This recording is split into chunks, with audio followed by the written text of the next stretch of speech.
नमस्कार। श्रीमद् वाल्मीकि रामायण में अयोध्या कांड 44 नंबर सर्ग अध्याय से हम लोग शुरू कर रहे हैं। पहले प्रणाम मंत्र। ओम रामाय रामचंद्राय रामभद्राय वेधसे रघुनाथाय नाथाय सीताया पतये नमः।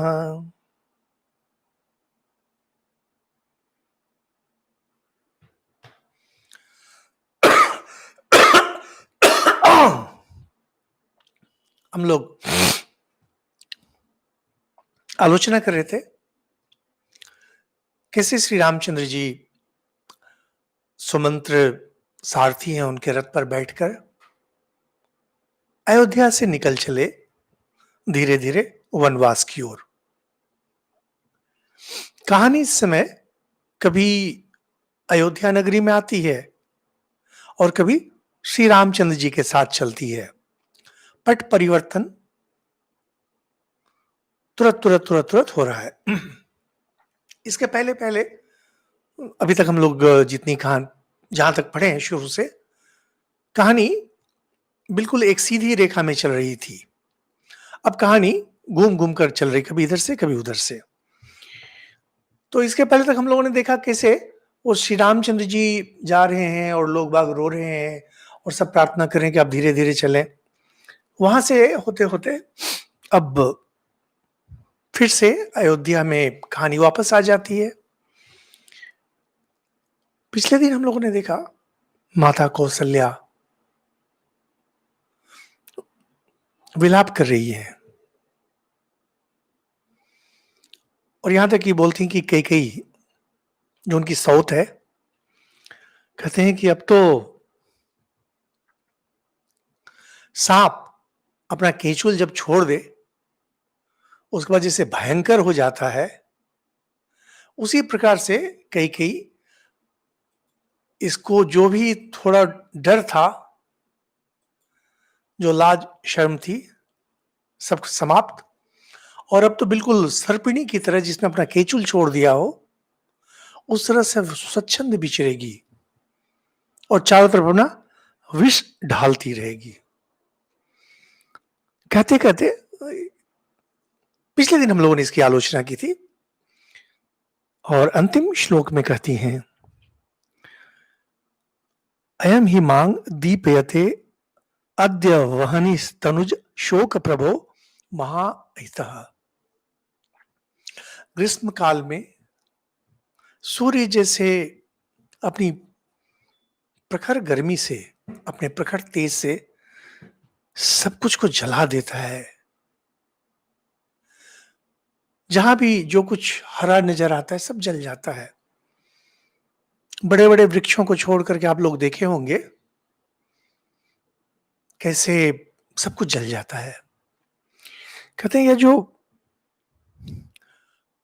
पुत्र शोक जनित महान अहितकारक अग्नि मेरे अंदर में जो आग धधक रही है और यह पुत्र शोक जनित है। संतान मां के शरीर का ही एक अंग होता है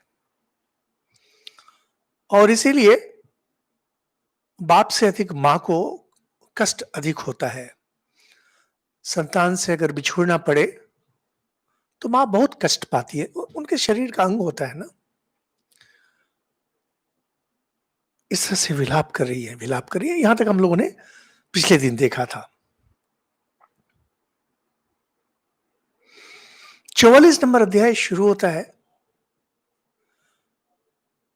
सुमित्रा यहां पर, सुमित्रा यानी श्री लक्ष्मण की मां कौशल्या को आश्वासन दे रही है, समझा रही है, धीरज बना रही है। यह बहुत सुंदर प्रसंग है। यहां तक कि आपके जो परिचित आदि हों उन्हें भी इस प्रसंग को सुनने के लिए कहें जिनके मन में थोड़ा शोक है, क्योंकि बहुत बहुत बहुत महत्वपूर्ण अध्याय है यह। पहले श्लोक में ही वाल्मीकि वर्णन करते हैं, विलपंतिम तथा ताम कौसल्याम प्रमोदोत्तमाम, कि जिस तरह से प्रमाद कर रही है, विलाप कर रही है, उनको इदम धर्मी स्थिता धर्म्यम सुमित्रा वाक्यम अब्रवीत। कहते हैं इदम धर्मी स्थिता धर्म्यम, सुमित्रा धर्म परायण है, धर्म में अवस्थित हैं, और वे धर्म की बातें, जो युक्ति संगत बातें हैं, कौशल्या को समझा रही हैं। यहां बहुत महत्वपूर्ण जो दो बातें आती हैं, बहुत बहुत ही महत्वपूर्ण बात है। पहला है, सुमित्रा स्वयं शोक संतप्त हैं। उनका बेटा लक्ष्मण वह भी 14 वर्ष के लिए वनवास चला गया, यानी उन्हें अधिकार बनता है बोलने का। लेकिन इससे भी अधिक जो वाल्मीकि यहां बहुत सुंदर एक विशेषण लगाते हैं, धर्मे स्थिता। सुमित्रा जो बातें कह रही हैं उसमें स्वयं प्रतिष्ठित है, स्वयं प्रतिष्ठित है तब कर रही है।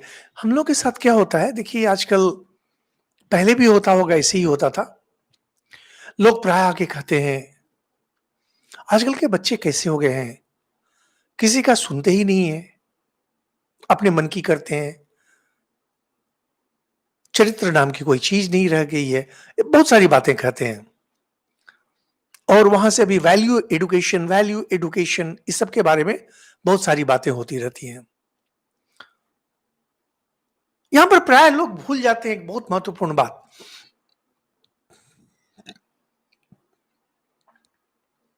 अगर आप स्वयं धर्म में प्रतिष्ठित हैं, तभी संभावना है कि लोग आपकी बात को सुने। नहीं भी सुन सकते हैं, हो सकता है कि नहीं सुने, लेकिन अगर आप धर्म में प्रतिष्ठित नहीं हैं तो कभी कोई नहीं सुनेगा। गांधी जी का उदाहरण लीजिए, बहुत बहुत सुंदर उदाहरण है गांधी जी का। गांधी जी ने एक समय कहा कि मैं सत्य और अहिंसा, इन दोनों धर्म को अपनाता हूं। वो इनमें प्रतिष्ठित नहीं थे, उन्होंने कहा मैं अपनाता हूं, यानी अब मैं पूर्ण रूप से प्रयास करूंगा कि ये जो दोनों गुण हैं व्यक्ति में, इसको मैं अपनाऊं। और बस वहां से शुरू हो गया सत्याग्रह, और गलत काम बिल्कुल नहीं करते थे, संत की तरह, साधु की तरह रह रहे थे। धीरे धीरे लोग उनके आसपास आना शुरू हुए, और कब वे देश के नेता हो गए उन्हें भी नहीं समझ में आया। और फल क्या हुआ, उनका अपना बेटा देवदास गांधी विद्रोह कर दिया, शराबी बन गया। और यहां तक कि कस्तूरबा बहुत दुखी होकर के अपने बेटे को चिट्ठी लिखती है कि बेटे तुम क्या कर रहे हो, बड़ा लड़का था, बेटे तुम क्या कर रहे हो। और देवदास को दुख था कि तो देश के लिए बहुत कुछ करे और हम लोगों के लिए इन्होंने कुछ नहीं किया। और कहीं पर अपने पिता के विरुद्ध उनके मन में जो क्रोध था या दुख था, उसको ही प्रकाश करने के लिए बिल्कुल शराबी बन गए। यहां तक कि गांधी जी का जब देहांत हुआ, उसमें पूरा वो शराब के नशे में धुत होकर के पहुंचे थे। इतना ही नहीं, जब भी गांधी जी सत्याग्रह शुरू करते थे, प्राय देखा जाता था कभी यहां आगजनी, कभी वहां डकैती, कभी वहां मारपीट, गांधी जी तुरंत उसे वापस ले लेते थे कि मैं सत्याग्रह नहीं करूंगा। और इस कारण से लोग उनके नाम में काफी कलंक फैलाए, काफी बदनामी फैलाए कि इनकी बात का कोई ठीक नहीं है। नहीं, इनका कहना था कि देखिए, मैंने कहा है कि ऐसे होगा, और आप लोग अगर ऐसा नहीं करेंगे तो मैं आपके साथ नहीं हूं। यानी जो व्यक्ति अहिंसा में प्रतिष्ठित हैं, उनके साथ जो लोग हैं जो कह रहे हैं कि हम इनके पीछे हैं, वे भी उनकी बात नहीं सुन पा रहे हैं, नहीं मान पा रहे हैं। तो जो व्यक्ति अहिंसा में प्रतिष्ठित नहीं है, वो अगर कहता है कि हम लोग सत्याग्रह करेंगे, तो कौन सुनने वाला है? अभी देखते हैं बात बात में, इस बात पर धरना, उस बात पे मोर्चा, उस बात पर ये, उस बात करके अंदर में कोई गुण तो है नहीं, सदाचार तो है नहीं, जहां तहां जा करके वो खड़ा कर देते हैं और बैठ जाते हैं। यहां पर अनशन, वहां पर ये नहीं, ऐसे नहीं होता है। आपके चरित्र में जब कोई गुण आता है, और केवल गुण नहीं आता है, उस गुण में आप प्रतिष्ठित हो जाते हैं, तब हो सकता है लोग आपकी बात सुने। श्री रामकृष्ण देव साक्षात भगवान है, धर्म की बातें कह रहे हैं, लोग नहीं सुनते थे। दक्षिणेश्वर में लोग आते थे, उन्हें लगता था क्या पागल जैसी बकबक बकबक करता रहता है। श्री राम के देव कहते हैं कुछ लोग आते हैं, दो बातें सुनते हैं, तब तक एक दोस्त जो है कुहनी मार के बोलना शुरू करता है, अरे कब तक बैठोगे, चलो। अवतार स्वयं जब धर्म की शिक्षा देते हैं, तब भी लोग नहीं लेते हैं। सदाचार की बातें कौन सुनेगा? पहले आप प्रतिष्ठित होइए, तब हो सकता है दो चार लोग आपकी बात सुने। और अगर आप धर्म में प्रतिष्ठित नहीं है, सद्गुण में प्रतिष्ठित नहीं है, तो कदापि यह संभव ही नहीं है कि कोई व्यक्ति आपकी सुने। आदि कवि सुमित्रा के बारे में कहते हैं, धर्म में प्रतिष्ठित हैं ये, और धर्म की बातें कर रही हैं। तवार्ये सद्गुणैर युक्तः सपुत्रः पुरुषोत्तमः किं ते विलपिते नैवं कृपणम रुदितेन वा। हे कौशल्य, हे आर्य, आर्य बहुत पुराना शब्द है भारतवर्ष में। जो भी सुसंस्कृत लोग होते थे उन्हें आर्य कहा जाता था। हे आर्य, आर्य यहां पर कहते हैं तुम्हारे पुत्र श्री राम उत्तम गुणों से युक्त हैं और पुरुषों में श्रेष्ठ हैं। दो बातें, उत्तम गुण है, पुरुषों में श्रेष्ठ हैं, इसलिए उनके लिए इस तरह विलाप करना और दीनता पूर्वक रोना ठीक नहीं है, व्यर्थ है, गलत है, ये आप ठीक नहीं कर रही है।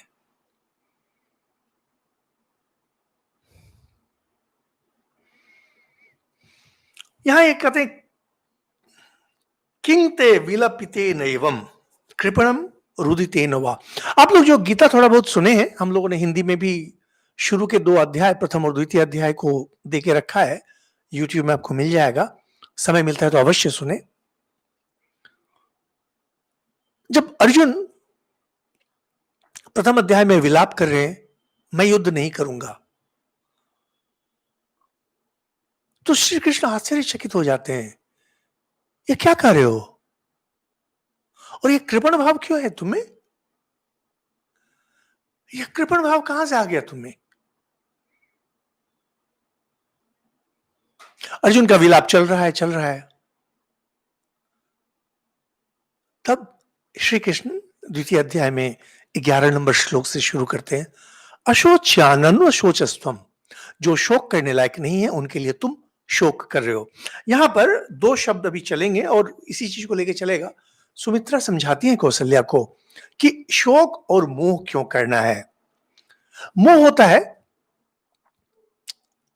जो वस्तु आपके पास नहीं है, या जो जो व्यक्ति आपके पास नहीं है, उसके प्रति मुग्ध होकर के उसे पाने की इच्छा, या मुझे मिल जाए, उसके प्रति मोह हो जाता है। कोई किसी को नौकरी चाहिए, किसी को धन चाहिए, कोई किसी युवती के प्रति आसक्त हो जाता है, कभी कोई युवती किसी युवक के प्रति आसक्त हो जाती है। मोह। कोई स्त्री है, उसका पति बीमार हो गया है, लगता है कि वह नहीं बचेगा, उस समय वह नारी अपने पति के जीवन के प्रति मोह में पड़ जाती है। साधारणतः मोह हम लोग हिंदी में जब कहते हैं, दूसरे अर्थ में कहते हैं, लेकिन मूलतः मोह का अर्थ यही है, जो आपके पास नहीं है या आपके नियंत्रण में नहीं है, उसको पकड़ने का प्रयास।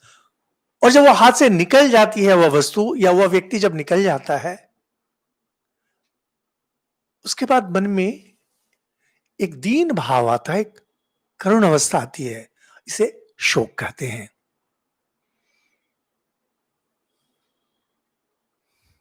वस्तु की चाहत, इसे मोह कहते हैं। और वह वस्तु जब खो जाए,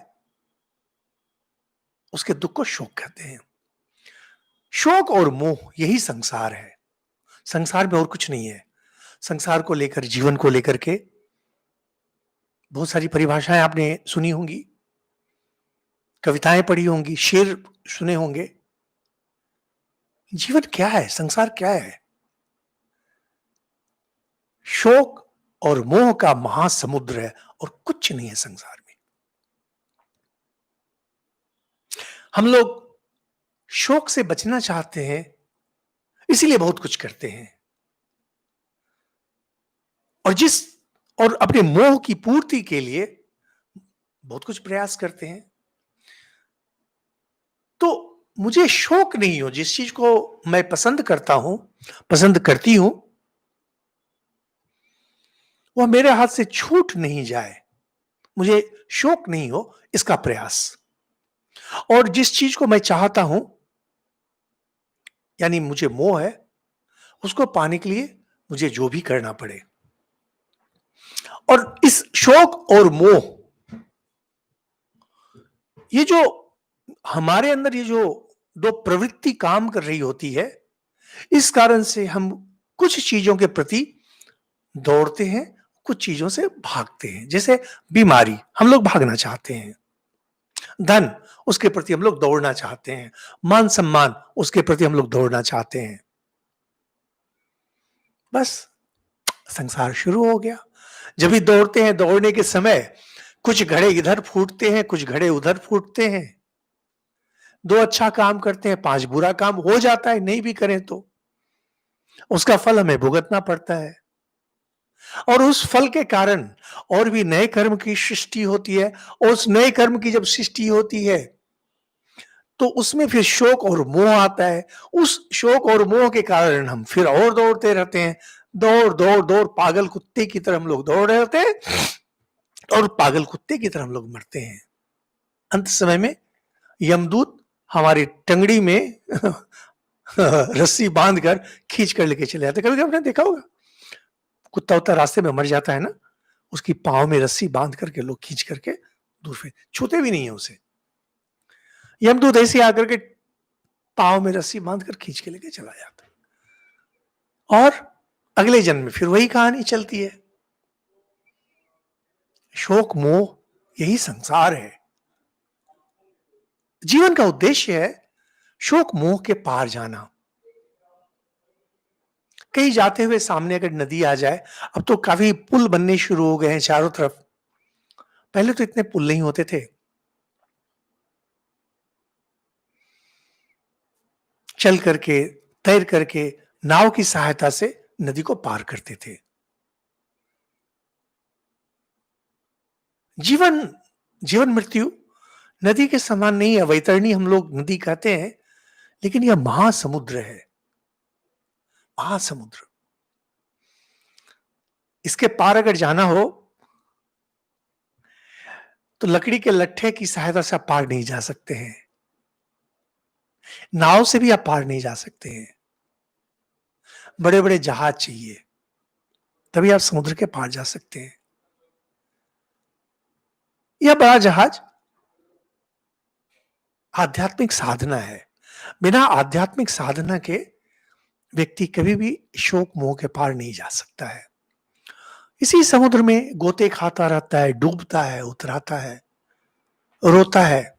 जब बहुत रोता है तो भगवान उसे थोड़ी हंसी दे देते हैं।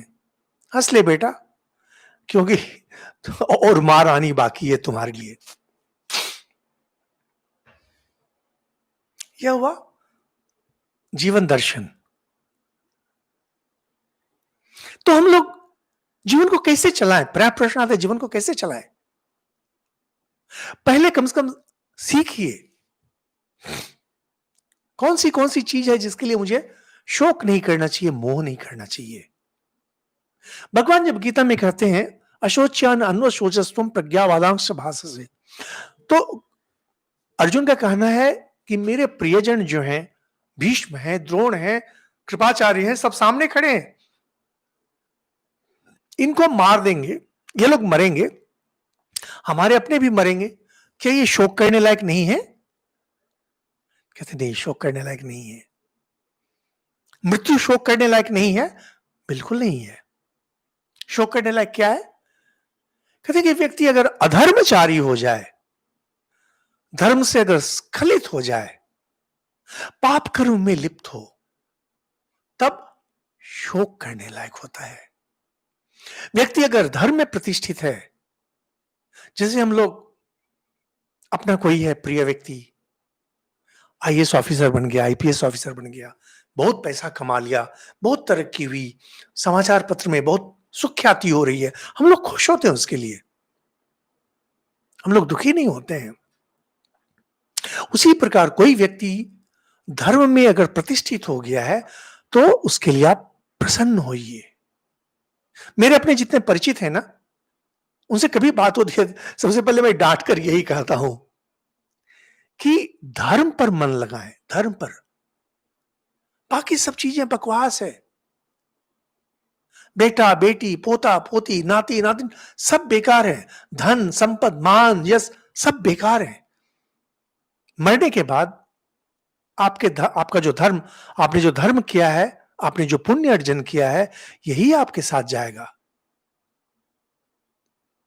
मेरे एक परिचित ने कहा, अरे धर्म क्यों करना है, मैंने कोई पाप थोड़ी ही किया है। तो मैंने कहा आपने पुण्य भी तो कुछ नहीं किया है।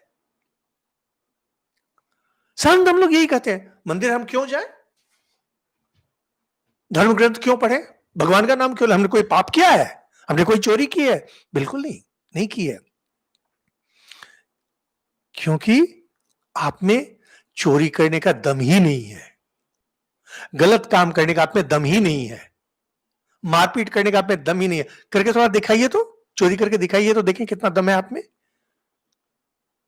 चोरी करने की शक्ति नहीं है, बोलते हैं मैं कितना साधु पुरुष हूं। अरे हिम्मत तो है नहीं आप में, और हिम्मत नहीं होना कोई पुण्य नहीं है। पुण्य तब होता है जब मुझ में दम है, हिम्मत है, और तब भी हम नहीं करते हैं। लोग बाग जितने भी देखेंगे भारतवर्ष में, जो अपने को अच्छा व्यक्ति कहते हैं ना, साधारण दिन में कोई दम ही नहीं होता है। स्वामी विवेकानंद के पास एक युवक आया, स्वामी विवेकानंद उन दिनों बेलूर मठ में थे, बोला मैं सन्यासी बनना चाहता हूं। तो स्वामी जी पूछते हैं तुम झूठ बोल सकते हो? तो उसने कहा नहीं नहीं, छी छी छी छी, राम राम राम राम राम। चोरी कर सकते हो? राम राम, छी छी छी, कदापि नहीं, कदापि नहीं। बोला जाओ तुम सन्यासी नहीं बन सकोगे। तो मैंने भी जब पहली बार यह घटना पढ़ी थी, मुझे बहुत आश्चर्य लगा था। मुझे बाद में समझ में आया, और स्वामी जी कहते हैं गाय कभी झूठ नहीं बोलती है, दीवाल कभी चोरी नहीं करता। गाय गाय रहती है, दीवाल दीवाल। आदमी ही झूठ बोल सकता है, आदमी ही चोरी कर सकता है, और आदमी ही देवता बन सकता है। आप में दम चाहिए, और वह दम दिखाई पड़ता है जब आप धर्म अर्जन करना शुरू करते हैं, धर्म में प्रतिष्ठित होते हैं। हम लोग ने अभी गांधी जी के अहिंसा के बारे में बात की। अगर आप लोग कभी जीवनी पढ़े, भारत के लोग तो पढ़ाई लिखाई कुछ करते नहीं है, ओ दो चार बातें यहाँ सुन ली, दो चार बातें वहां सुन ली। अभी बस अभी हमने कमेंट बंद करके रखा है। बंगाल के लोग गांधी जी का नाम सुनते ही टोकरी टोकरी गाली देना शुरू करते हैं उनके नाम में। और किसी को पूछिए आपने कोई जीवनी उनकी पढ़ी है, प्रामाणिक ग्रंथ, नहीं, गाली देंगे। एक बार इस तरह से सत्याग्रह कर रहे थे और पुलिस वाले ने लाठीचार्ज कर दिया और गांधी जी के सामने आकर लाठी उठाई, चलाया। गांधी जी ने अपना हाथ भी ऊपर नहीं किया। अहिंसा, सत्याग्रह, और खोपड़ी सीधे 2 टुकड़े में, तुरंत। इसे कहते हैं धर्म में प्रतिष्ठित होना। आप अहिंसा माने, आप अहिंसा नहीं माने, आपको इस बात को मानना पड़ेगा कि उन्होंने जब कहा कि मैं अहिंसा का पालन करूंगा, तो उन्होंने अहिंसा का पालन किया। इसे कहते हैं शक्ति। अहिंसा का पालन दुर्बल व्यक्ति नहीं कर सकता है, अहिंसा का पालन केवल शक्तिशाली व्यक्ति कर सकता है। बड़ों के सामने अहिंसा माने बलवान के सामने अहिंसा और दुर्बल के सामने हिंसा, इसे अहिंसा नहीं कहते हैं। अहिंसा कहते हैं जब सब समय आप अहिंसा है और आत्मरक्षा में भी प्रवृत्त नहीं होते हैं। सुमित्रा यही कर रही है। हे बहन, अब रामचंद्र जी के लिए क्यों रो रही है? वे कोई गलत काम तो नहीं कर रहे, कोई वो चोर तस्कर तो बन नहीं रहे। धर्म प्रतिज्ञ है, धर्म में प्रतिष्ठित है, श्रेष्ठ पुरुष है। और इस बाद वाले में कहते हैं कि अपने पिता के सत्य वचन को सत्य बनाने के लिए बन चले गए हैं। ये तो उत्तम धर्म में प्रतिष्ठित है, अब क्यों इसके लिए रोध हो रही है? सुमित्रा को अधिकार है बोलने का, क्योंकि सुमित्रा का अपना बेटा भी वन को गया है और सुमित्रा स्वयं धर्म में प्रतिष्ठित रहती हैं। कहते हैं शिष्टे आचरिते सम्यक शाश्वत प्रेत्य फलोदय। कोई भी गुण जिसका सत्पुरुषों ने सेवन किया है, जब उसका पालन किया जाए तभी वह परलोक में फल प्रदान करता है। पहले तो आप एक लिस्ट बनाइए कि आप सत्पुरुष किनको किनको मानते हैं। जितने लोगों को आप जानते हैं या पुस्तक में जिनके बारे में पढ़ा है, उनमें क्या क्या गुण थे। देखिए, मैं बहुत साधारण बात कर रहा हूं। आप 5 व्यक्ति का नाम लिखें, जैसे ही समाप्त हो जाए 5 व्यक्ति का नाम लिखें जिन्हें आप जानते हैं। आपके पिताजी हो, आपकी मां हो, या पुस्तकों में जिसका नाम पढ़ा है, उनके एक एक गुण जो आपको बहुत ही पसंद है। इनका यह गुण मुझे बहुत पसंद है। 5 गुण लिखें और देखिए उसमें से एक भी गुण क्या आप में विद्यमान है पूर्ण रूप से? मैं बिना आपको जाने शर्त लगा सकता हूं कि उत्तर है नहीं। और अगर आप में है, हम लोग का ईमेल आईडी है ishrkm@gmail.com। कृपया मुझे मेल करें। मैं हूं और मैं सीना ठोक के कहता हूं कि मुझ में यह गुण पूर्ण रूप से विद्यमान है और यह गुण फलाने सत्पुरुष में भी था, महापुरुष में यह गुण था। एक जिंदगी आपने बिता दी, 40, 45, 50 साल के हो गए कम से कम, और आप कह रहे हैं आप में एक गुण नहीं है जो किसी सत्पुरुष में था। क्या किया आपने जीवन भर? एक नौकरी की, 2 पैसा जमाया, 2 बच्चे जन्म दिए, और उसके बाद 4 लोगों का उपहास किया, मजाक उड़ाया। इसके आगे क्या किया आपने? आप बोलेंगे 5 लोगों का भला किया। बिल्कुल सही बात है, लेकिन हम लोग यहां पर 5 लोगों के भला करने के बारे में नहीं कर रहे हैं। हम लोग कर रहे हैं उस गुण में प्रतिष्ठित होना। सुमित्रा यही कर रही है। सत्पुरुष वे जिन गुण में प्रतिष्ठित रहते हैं, जब उसका पालन किया जाए, और अगर आप इतना नहीं करते हैं, कम से कम लिख लें कि मेरे आदर्श ये है। हम लोग जब स्कूल में थे तो जब भी किसी महापुरुष का जन्मदिन आता था ना, भाषणबाजी होती थी। बोलेंगे गांधी जी जैसा बनो, नेताजी जैसा बनो। तो मुझे उन दिनों भी बहुत हंसी आती थी। अरे गांधी जी हुए अहिंसावादी और नेताजी बोल रहे हैं बंदूक उठाओ, तो दोनों हम कैसे बने? या तो लाठी खाओ या गोली चलाओ, दोनों एक साथ कैसे होगा? यही समस्या होती है। हमारे आचार्य लोग भी जब उपदेश देते हैं ना, स्पष्ट नहीं रहते हैं। यह कह सकते हैं कि हाँ ठीक है, ये हमने आदर्श का आपको आदर्श की सूची पकड़ा दी, लिस्ट दे दिया, अब आपको जो पसंद है उसके अनुसार आप बढ़े, सही बात है। लेकिन हम लोग कुछ नहीं करते हैं। अब जिनको थोड़ी उम्र हो गई है, कम से कम विचार करके देखें, कुछ गुण, कुछ आप में क्या गुण है कि नहीं, मैं चोरी नहीं करता हूं, मैं पर नारी का संग नहीं करता हूं, पर पुरुष का संग नहीं करता। अरे दम है आप में करने का, समाज उठा के फेंक देगा, चौराहे पे खड़ा करके आपकी पिटाई करेगा, दम है? नहीं है। तो कम से कम आप अपने को मत बोलिए कि आप एक श्रेष्ठ पुरुष हैं। निकम्मे लोग अपने को धार्मिक करके चलाते हैं, जितने निकम्मे हैं। देख रहे हैं ये कुछ कुछ, देखिएगा संत महात्मा लोग प्रसिद्ध थे, कितना दो नंबरी करते थे। देखिए कैसी मार पड़ी है, देख रहे हैं लोग कहां से धोखाधड़ी करेंगे और कहते हैं कि हम धार्मिक हैं, हमें ये गुण, कुछ नहीं, निकम्मे हैं और कुछ नहीं। तो कहते हैं कि जिस व्यक्ति में इस तरह का गुण है और जो इसी गुण के कारण आज दुख में है, उसके लिए कदापि शोक नहीं करना चाहिए। इसको हमेशा ध्यान रखें। आपका कोई परिचित मर गया है, शोक क्यों कर रहे हैं? उन्होंने धर्म का पालन किया, धर्म का पालन करते करते स्वर्गवासी हो गए, क्या है दुख करने का, क्या है? किसी अच्छी जगह उनका फिर जन्म होगा, स्वर्ग में रहेंगे। और अगर उन्होंने धर्म का पालन नहीं किया था, तो फिर मैं तो आपको पूछूंगा, आपने उन्हें आगाह क्यों नहीं किया था? आपने उन्हें चेताया क्यों नहीं था? अब आपकी उम्र हो गई है और आप धर्म पालन करें।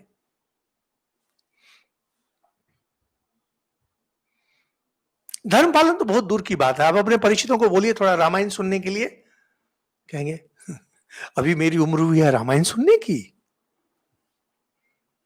यही तो कहते हैं। उसके बाद लक्ष्मण के बारे में बोल रहे हैं कि लक्ष्मण समस्त प्राणी के प्रति दयालु हैं और वे श्री राम के प्रति उत्तम बर्ताव करते हैं। तो लक्ष्मण के लिए लाभ की बात हुई ना कि श्री रामचंद्र जी इतने बड़े महात्मा हैं और लक्ष्मण उनकी सेवा कर रहे हैं। कितने सौभाग्य की बात, इसलिए मुझे कोई दुख नहीं है। सुमित्रा को क्यों दुख नहीं है? इसी कारण से, अरे राम इतने बड़े महात्मा हैं और उनकी सेवा करते हुए लक्ष्मण उनके साथ है, सौभाग्य की बात है। अभी कुछ दिन पहले मेरे एक परिचित ने एक हमसे संपर्क किया और कहा कि उनके किसी परिचित का बेटा रामकृष्ण मिशन में सन्यासी बनने के लिए आ गया है, ब्रह्मचारी बन गया है। तो उसमें बोल रहे थे कि कितनी गलत बात है, माँ बाप को नहीं देख रहा है। मैंने कहा भैया, अभी अगर सुनेंगे ये बंदा विदेश चला गया है और विदेश में बड़ी नौकरी कर रहा है और वापस नहीं आ रहा है, उसमें आप लोगों को कोई शिकायत नहीं होगी ना, उसमें माँ बाप की बात नहीं याद आएगी। तो वो घबरा के बोले आप बिल्कुल सही कह रहे हैं। बेटा अगर विदेश जाकर के पैसा कमा रहा है तो और माँ बाप को देखने का उसको समय नहीं है, वापस नहीं आ रहा है, मर भी गया तो पता नहीं है, उसमें उन्हें कोई शिकायत नहीं है। लेकिन अगर सन्यासी बन गया तो बस रोना धोना शुरू करेंगे, बोलेंगे माँ बाप के प्रति आपका कर्तव्य बनता है। और बेटा अगर जाकर के विदेश में जाके जब जाता है उसमें कोई कर्तव्य नहीं रहता है। नहीं, इतना ढोंगी देश है, मैं क्या बदला, मैं जितना देखता हूं मुझे आश्चर्य लगता है कि धोखाधड़ी, झूठ, फरेब, ढोंग, भगवान ये सारी चीज भारत में ही दी है क्या? और कहते विदेही नंदिनी सीता यह सुख भोगने योग्य है, लेकिन देखो यह तुम्हारे पुत्र का अनुसरण कर रही है, कितनी बड़ी बात है। सीता के बारे में, श्री रामचंद्र जी के बारे में करें कि श्री रामचंद्र जी श्रेष्ठ पुरुष हैं, श्रेष्ठ कारण से वन में जा रहे हैं, इसीलिए सीता गई, क्योंकि सीता दुख भोगने लायक नहीं है। ऐसे पुरुष के लिए कभी कोई शोक करेगा? और यह जो कीर्ति का पताका रामचंद्र जी का फहरा रहा है, सत्य व्रत में तत्पर हैं, ये धर्म स्वरूप है, कौन सा श्रेय है जो कि श्री रामचंद्र जी को प्राप्त नहीं हुआ है इतनी कम उम्र में? और यहां से बढ़ते बढ़ते सुमित्रा कर रही है, व्यक्तम रामस्य विज्ञाय शौचम माहात्म्यम उत्तमम। वाल्मीकि का काव्य भी इतना सुंदर है। कहते श्री रामचंद्र जी की पवित्रता और महात्म्य को जानकर सूर्यदेव अपनी किरणों को हल्का कर लेंगे, जिससे कि श्री राम को ताप नहीं लगे गर्मी में। क्या वर्णन है वाल्मीकि का। हम लोग ना, हम बड़े बड़े बोलते हैं कि रविंद्रनाथ को नोबेल प्राइज मिला और ये मिला, वाल्मीकि जी की रचना देखिए, कितने बड़े महात्मा हैं श्री रामचंद्र जी, कि कहते हैं कि इतने बड़े महात्मा हैं कि सूरज अपनी रश्मि को मध्यम कर देगा जिससे कि उनको ताप नहीं लगे।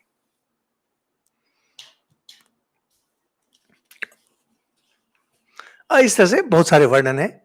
चंद्रमा ऐसा करेगा, नदी ऐसा करेगी। और कहते हैं कि विश्वामित्र ने स्वयं उन्हें दिव्य अस्त्र दिए हुए हैं पहले पहले। कितने महान है। स शूरा पुरुष व्याघ्र, पुरुष व्याघ्र है। हम लोग प्राय सिंह सिंह कहते हैं, लेकिन पुराने शास्त्रों में श्रेष्ठ पुरुष को प्राय व्याघ्र कहा जाता है। तो एक बार मैंने इसको लेकर के काफी रिसर्च किया कि बाघ और सिंह में अधिक बलशाली कौन होता है।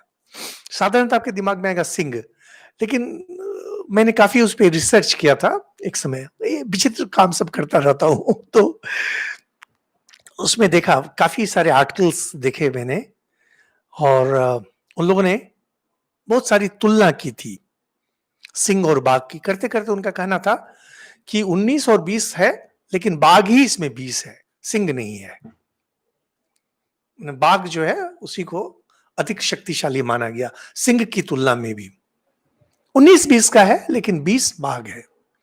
और पहले के कवि व्याघ्र शब्द ही लाते थे, बाद में धीरे धीरे सिंह की ओर। अब बाघ कोई नहीं बोलता है, बाघ अब गलत अर्थ में बोला जाता है, साधारणतः सिंह कहा जाता है। क्या कहते हैं कि या श्री शौर्यम च राम से याच कल्याण सत्वता। श्री रामचंद्र जी के अंदर जो श्री है और शौर्य है, श्री चेहरे पर एक चमक, ये क्रीम और पाउडर की चमक नहीं है, एक श्री है, एक शोभा। देखने से लगता है कि इस व्यक्ति में एक चमक है, इस व्यक्ति में एक तेज है।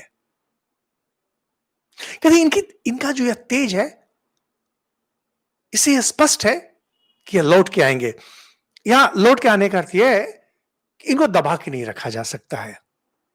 जैसे राख में अगर आग हो और जो लोग जानते हैं इस चीज को देख करके कहेंगे यह आग है, आग, ठीक, उसको ईंधन जैसे ही मिलेगा धड़क उठेगा, लेकिन जो राख है वो तो समाप्त हो गया।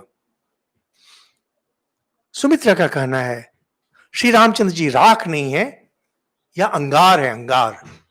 इनको दबा के नहीं रखा जा सकता, इसलिए जैसे ही इनका 14 साल पूरा होगा वापस ही आएंगे और फिर से राजा बनेंगे। कौशल्य, आप शोक न करें। और यहां पर एक श्लोक है, ये सब पता नहीं ये सच में वाल्मीकि जी की ही रचना है या बाद में किसी कवि ने दिया। कहते हैं सूर्यस्यापि भवेत् सूर्यो ही अग्निरग्नि प्रभो प्रभु। कहते हैं वो सूर्य के भी सूर्य हैं और अग्नि के भी अग्नि हैं, और प्रभु के भी प्रभु हैं, लक्ष्मी की भी लक्ष्मी है और क्षमा की भी क्षमा है। कुछ-कुछ गुण यहां पर बोले जाते हैं। साधारणतः यह भाषा उपनिषद की भाषा है, जिसमें आत्मा के बारे में ऐसा कहा गया है, परम ब्रह्म के बारे में ऐसा कहा गया है।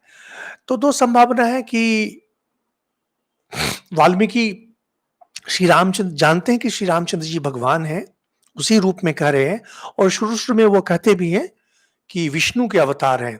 और इसके बारे में आप लोग शुरू में हम लोगों ने जो 2-3 जो व्याख्यान दिए हैं, उसको थोड़ा आप सुने और जब दशरथ के यहाँ पुत्रेष्ठ यज्ञ हो रहा है, उसको भी थोड़ा सुने। वहाँ पर हम लोगों ने विस्तार में आलोचना की है कि जब हम लोग विष्णु कहते हैं तो उसका अर्थ क्या होता है? अलग-अलग ग्रंथ में विष्णु का अर्थ अलग-अलग होता है। तो यहाँ पर हो सकता है कि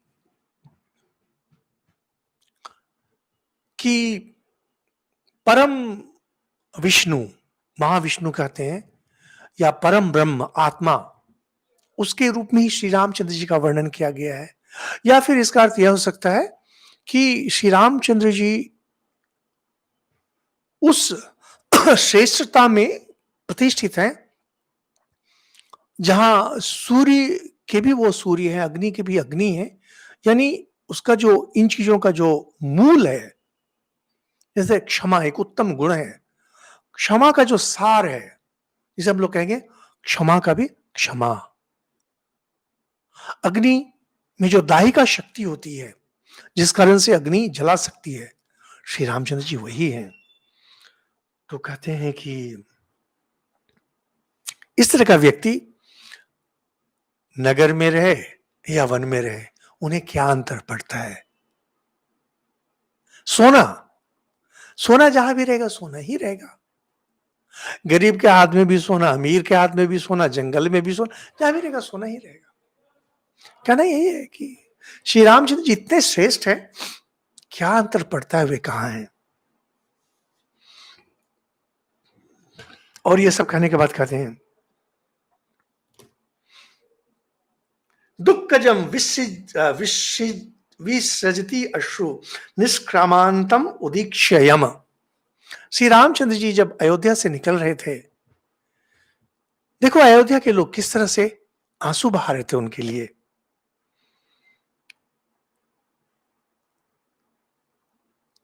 सीता जी जो उनके पीछे पीछे गई हैं, सीता नहीं गई हैं, साक्षात लक्ष्मी गई हैं। यह जो हम लोगों ने इसके पहले भी बात की, कैसे अयोध्या के लोग आंसू बहा रहे थे। सुमित्रा भी यह बात कर रही है। कभी कभी ना हम लोग को विचार करना चाहिए कि सच में कितने लोग हैं जो हमारे पीछे आंसू बहाएंगे। कुछ तो हैं जो कि कोई व्यक्ति मर जाए, आंसू बहाना पड़ता है, बहाते हैं। कुछ हैं संबंधी हैं, बहाना पड़ता है, बहाते हैं। लेकिन सच में कितने लोग हैं जिनको लगेगा कि ये चले जाएंगे तो सब कुछ सूना हो गया, अधूरा हो गया। हम लोग के जीवन में सच में ऐसा कुछ करते हैं कि हमारे जाने के बाद नगरी सूनी लगे। तो ये सब करके कहते हैं कि जिनके साथ स्वयं लक्ष्मण गए हैं, सीता गई है, इस व्यक्ति के लिए दुष्प्राप्य क्या है जगत में? हे बहन, हे कौशल्या, शांत हो जाओ, शांत। श्री रामचंद्र जी वापस आएंगे, फिर राजा बनेंगे और तुम्हें फिर आनंद की प्राप्ति होगी। फिर से बोलते हैं मां शोको देवी दुखम व नरा में दृश्यते अशिवम। राम में अशिव कुछ नहीं। शिव, शिव का अर्थ होता है शुभ, अशिव माना अशुभ। रामचंद्र जी में अशुभ कुछ भी नहीं है, कोई बात ही अशुभ उनमें नहीं है। और अगर अशुभ कुछ नहीं है तो फिर उनके लिए क्यों शोक करना, चाहे जहां रहे। 24 कैरेट सोना है, 24 कैरेट सोना, इसके लिए शोक दुख क्यों करना है? यहां दो बातें हैं। पहले आप 24 कैरेट सोना बने, और दूसरा, आपके आसपास जो भी 24 कैरेट सोना है, उसके लिए कभी शोक दुख नहीं करें। और जो नहीं है, उन्हें 24 कैरेट बनाने का प्रयास करें, प्रयत्न करें।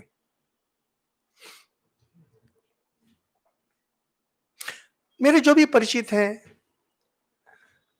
सब तरह की बातें मैं करता हूं, हंसी मजाक भी करता हूं, लेकिन प्रयास करता हूं कि कैसे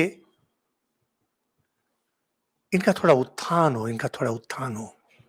लेकिन लोग सब अपने अपने वृत्त में घूम रहे हैं, कोई आगे बढ़ते हैं, बढ़ते नहीं है, ऐसा भी नहीं है।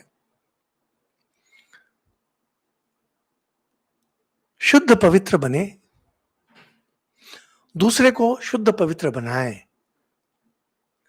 और जो दूसरा शुद्ध पवित्र है, वह अगर हट जाता है किसी कारण से, मर जाता है, दूर चला जाता है, उसके लिए शोक नहीं करें। शोक इसलिए करें कि व्यक्ति अशुद्ध है, अपवित्र है। और शोक इसलिए करें कि आपकी आंखों के सामने यह व्यक्ति अशुद्ध और अपवित्र था और आपने प्रयास नहीं किया इसके लिए। आप कहेंगे बहुत प्रयास किया, उसे बहुत समझाया। प्रार्थना कीजिए, 1 घंटा 2 घंटा भगवान जी के सामने जाकर के, मंदिर में हो, घर में हो, रो रो करके प्रार्थना कीजिए, हे प्रभु, यह मेरा परिचित है, मैंने बहुत प्रयास किया इसे ठीक करने का, ठीक नहीं हो रहा। आप करके देखिए तो, देखिए ठीक होता है कि नहीं। स्वामी विवेकानंद एक जगह कहते हैं, पति कैसा भी बदमाश हो, कैसा भी,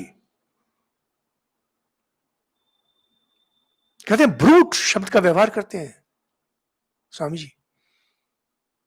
कहते कोई सती नारी ऐसी नहीं है जो धैर्य के साथ उसे सही पथ पर नहीं लेके चल जाए। नारी में असीम क्षमता होती है, केवल प्रार्थना के बल पर और निष्काम प्रार्थना के बल पर, कि प्रभु ये हमसे जुड़े हुए हैं, मैं इनके लिए प्रार्थना कर रही हूं, मैं इनके लिए प्रार्थना कर रहा हूं।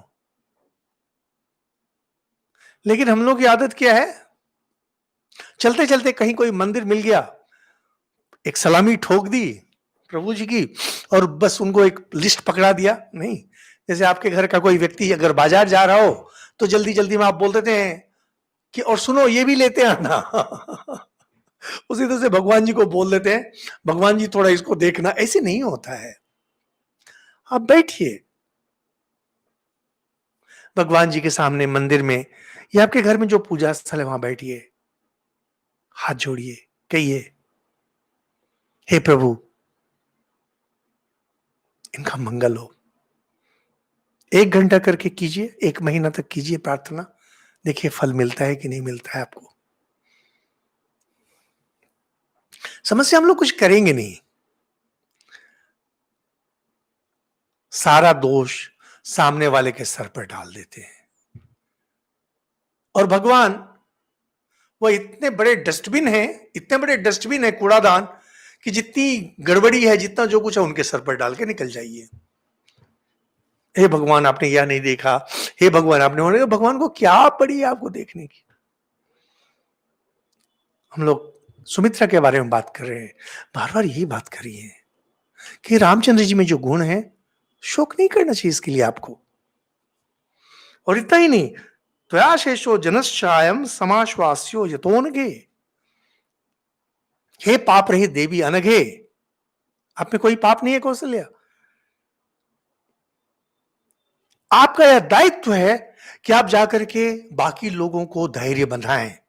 जो लोग श्री रामचंद्र जी के लिए रो रहे हैं, उन्हें जाके आप धैर्य बनाएं। सब लोग रो रहे हैं रामचंद्र जी के लिए, आप रामचंद्र जी को जानती हैं, आप समझती हैं, यह आपका दायित्व बनता है कि आप जाके उन्हें धीरज दें, धैर्य बंधाएं। यहां तो उल्टा हो रहा है, लोग आके आपको धीरज दे रहे हैं। साधारणतः हम लोग भी यही चाहते हैं।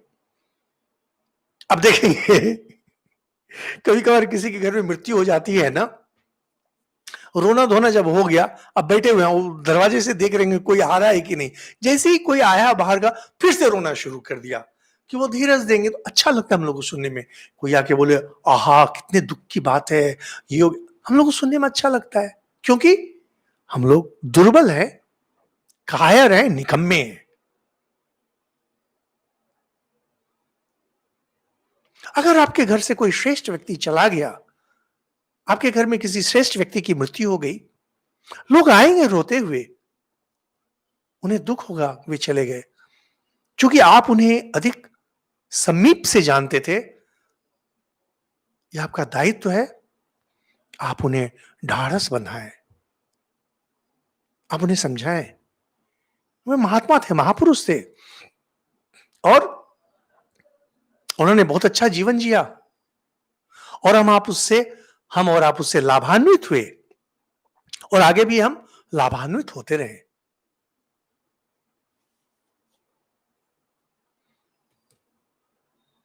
नारहात्वम शोचितम देवी यस्यास्ते राघव सुतः।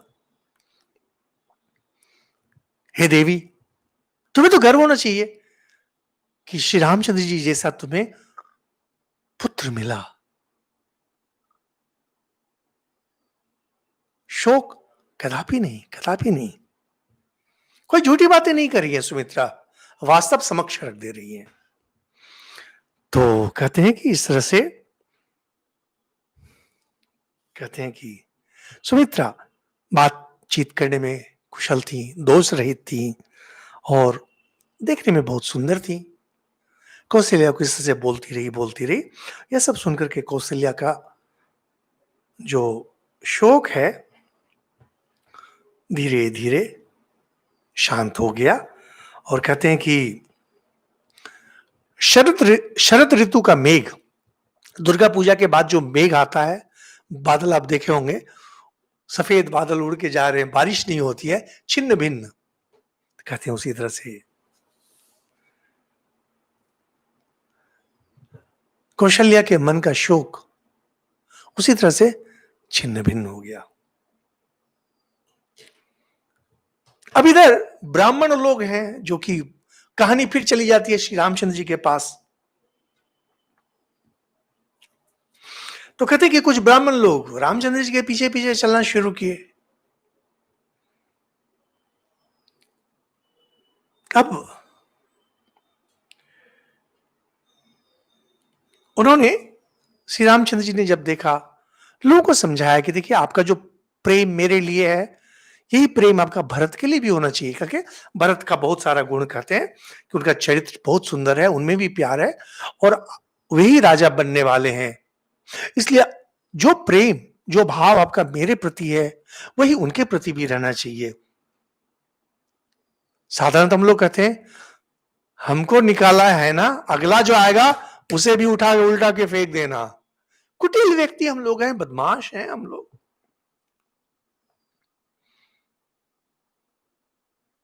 कहते हैं वाष्पेन पिहितम दीनम रामा सौमित्रिणे सह। अयोध्या नगरी के लोग आंसू बहा रहे हैं, और श्री रामचंद्र जी के पीछे चले जा रहे हैं। कैसे? कहते हैं श्री राम और लक्ष्मण के जो गुण हैं, वह जैसे रस्सी गुण होता है, रस्सी में जो लिपटा दिया जाता है रस्सी को, उसको भी गुण कहते हैं। तो जैसे गुण की रस्सी में उन लोगों को बांध करके खींचे हुए सामने लिए चले जा रहे हैं।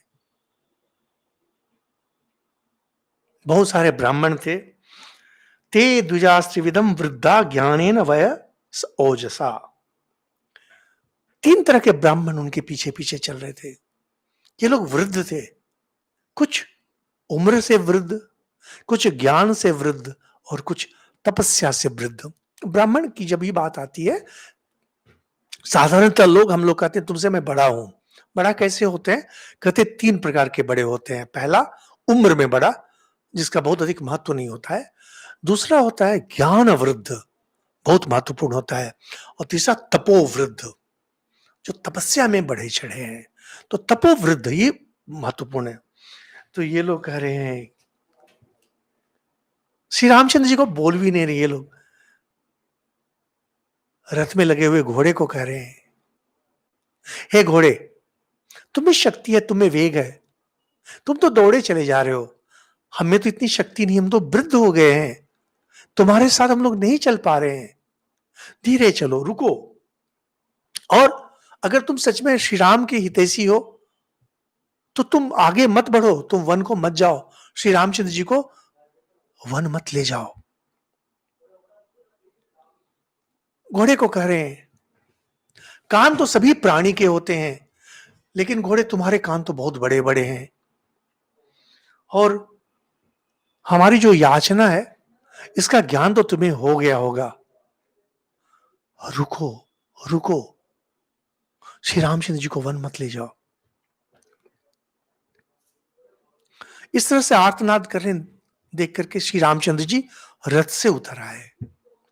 ठीक नहीं लग रहा है उन्हें कि इस तरह के ब्राह्मण जो ज्ञानी हैं, तपोबल में बड़े हैं, उम्र में बड़े हैं, ये पीछे पीछे चले आ रहे हैं अयोध्या नगरी के बाहर। अब यहां तक कि रामचंद्र जी युवक हैं, वीर हैं, लेकिन तेजी से नहीं चल रहे, बहुत धीरे धीरे चल रहे हैं, जिससे कि ब्राह्मण लोग उनके साथ चल सकें, क्योंकि उन्होंने सब कुछ किया, उन्होंने समझाया कि ऐसा मत कीजिए, लेकिन वे लोग सुन ही नहीं रहे, उनके पीछे पीछे आ रहे हैं। श्री रामचंद्र जी क्या करेंगे? रथ से उतर आए, वे भी अब धीरे धीरे चलना शुरू किए। और बहुत सुंदर एक है, कहते हैं रामश्चारित्र वत्सला, राम के चरित्र में वात्सल्य भाव बहुत अधिक था, प्यार, दूसरों के प्रति प्यार। मेरी पुस्तक है कार्विंग स्काई, उसमें मैंने इसी को इंक्लूसिवनेस, इसी इंक्लूसिवनेस कहते हैं, वात्सल्य भाव सबके प्रति। मां जैसे अपने बेटे को बहुत प्यार करती है, इसे वात्सल्य कहते हैं। व्यक्ति के अंदर अगर वात्सल्य गुण हो, सबके प्रति अगर प्रेम हो, उन्हें समस्याएं तो होती हैं, कोई संदेह नहीं, लेकिन व्यक्ति महान होता है। यह जो वात्सल्य रस है, सबके प्रति प्यार, सबके प्रति करुणा, करुणा गलत अर्थ में नहीं, बहुत अच्छे अर्थ में। तो कहते हैं ये जो वात्सल्य गुण की प्रधानता थी, श्री रामचंद्र जी के चरित्र को जब आप देखेंगे, चाहे वो वाल्मीकि रामायण में हो, तुलसीदास जी के रामचरितमानस में हो, सब जगह देखेंगे मारीच, ताटका, इनको भी वो नहीं मारना चाहते थे, शूर्पणखा को भी नहीं मारना चाहते थे, रावण आदि को भी नहीं मारना चाहते थे, बिल्कुल नहीं, क्योंकि भगवान है, भगवान सबके लिए समान है,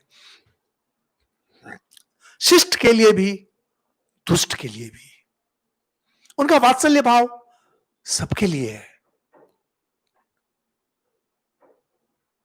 और ब्राह्मण के लिए तो अधिक रहेगा।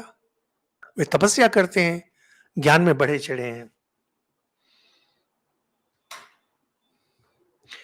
तो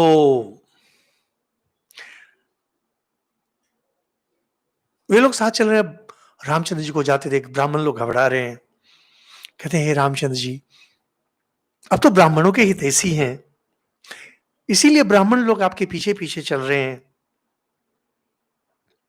और देखिए, हमारे श्वेत छत्रों की ओर देखिए, श्वेत छत्र है, आप लोगों ने एक पंक्ति सुनी होगी, रंक चले सर छत्र धराई। पहले के दिनों में सब लोग छाता नहीं लेके चलते थे, केवल राजा को अधिकार होता था श्वेत छत्र लेकर चलने का। राजा जब चलते थे, उनके सर पे रंक चले सर छत्र धराई, सर पर छतरी। लेकिन कुछ कुछ ब्राह्मण थे जिन्हें छाता ले जाने का अधिकार था। इसको कहते थे, कुछ कुछ यज्ञ होते थे, जैसे वाजपेयी यज्ञ, उसमें जो ब्राह्मण लोग आमंत्रित होकर जाते थे, उन्हें छाता दिया जाता था, तो उन्हें अधिकार था छाता लेकर चले। तो एक तरफ राजा थे जो छाता लेकर चलते थे, या ज्ञान वृद्ध कुछ ब्राह्मण थे जो लेके चलते थे। तो ब्राह्मण कहते हैं कि आप तो अभी राजा बने नहीं है, आपको श्वेत छत्र नहीं मिला है, लेकिन हम लोगों को जो यह छत्र मिला है वाजपेयी यज्ञ में, यह हम लोग आपको प्रदान करते हैं। और हमारी बुद्धि तो हमेशा वेद मंत्र में लगी रहती है, लेकिन वही बुद्धि आज आपके पीछे पीछे चल रही है। हम लोग कुछ नहीं कर सकते हैं, हम लोग आपको छोड़कर कहीं नहीं जा सकते हैं। यही सब कहा के बहुत सुंदर कहते हैं कि देखिए, हे राम, संसार में जितने भी स्थावर जंगम जो कुछ है, सब आपको प्रेम करते हैं, सब प्रार्थना कर रहे हैं, आप रुक जाएं, हवन को ना जाएं। ये जो वृक्ष हैं अपने स्थान पर बंधे हुए हैं, इनके जड़ जमीन में जकड़े हुए हैं, इसलिए आपके साथ चल नहीं सकते हैं। लेकिन देखिए, हवा के कारण इनके पत्तों में जो सनसनाहट हो रही है, ये आपको कह रहे हैं, ये वृक्ष पत्तों की आवाज के माध्यम से आपको कह रहे हैं, हे राम मत जाओ, हे राम मत जाओ।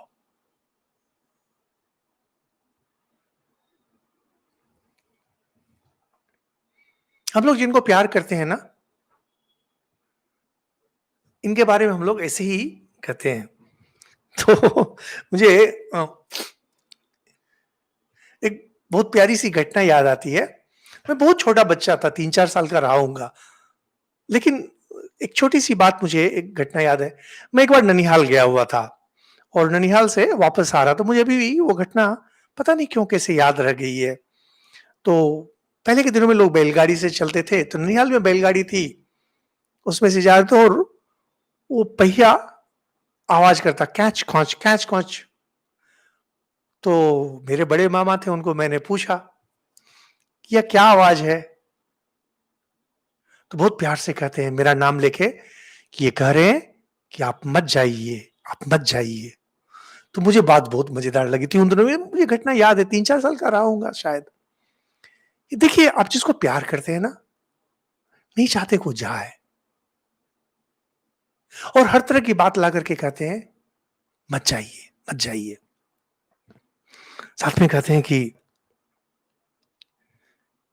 ये जो पक्षीगण हैं, जो सब प्रकार की चेष्टा छोड़ चुके हैं, माने बूढ़े हो गए हैं, चारा भी नहीं चुगते हैं। देखिए, ये लोग भी प्रार्थना कर रहे हैं आपसे, आप मत जाइए, मत जाइए। उन्हें सब तरफ से ब्राह्मण लोग सामने रख रहे हैं, यही। लेकिन रामचंद्र जी रुकेंगे नहीं, सत्य धर्म प्रतिष्ठित है। करते करते अयोध्या नगरी की सीमा पर तमसा नदी है।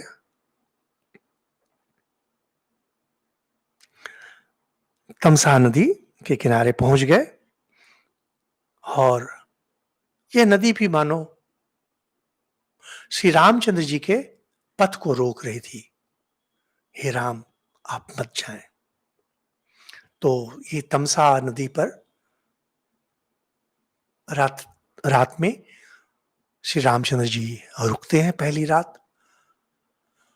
पहले विश्वामित्र के साथ गए थे, इस तरह से वो रुकते रुकते गए थे। लेकिन सीता माता पहली बार इस तरह से पेड़ के नीचे सोने वाली है। यहां से वर्णन हम लोग अगले दिन करेंगे। धन्यवाद।